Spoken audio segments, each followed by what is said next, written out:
Well, I mean, there is a big difference between the policies, of course, that were espoused by the Bush administration and those that were espoused by the Obama administration.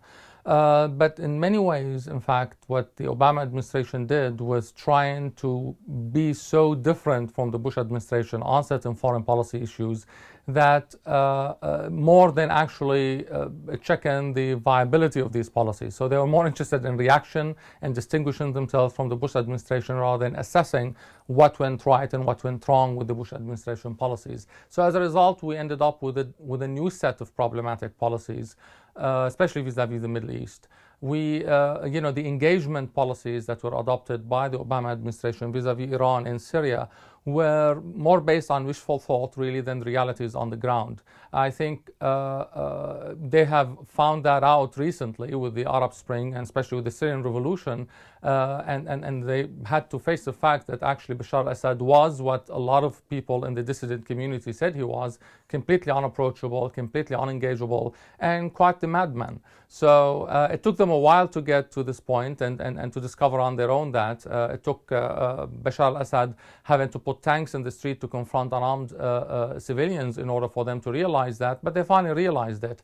Still, there is a lot of problematic aspect to the way foreign policy is charted in the United States, but I guess this is what democracies are all about. You're always going to have different experiments, and some of them will go awry, and you're always going to have a solution that's less than perfect. So in a sense, I am resigned to the fact that America's policies are always going to be problematic, and that they are going to do everything wrong before they finally land on the right solution through a trial and error approach rather than a really methodical, analytical, realistic approach. So this is the problem with democracies. This is a problem with having a billion group lobbying inside Washington, D.C. to get the ears of this administration or that administration.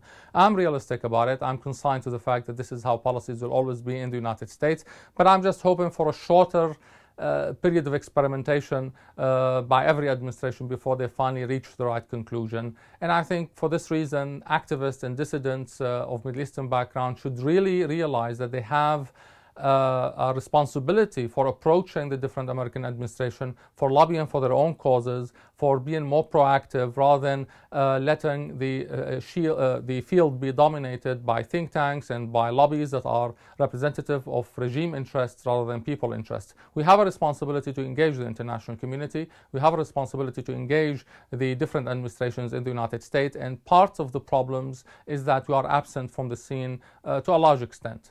We have managed to rectify that over the last few years, but we still have a lot of work to be done ahead of us.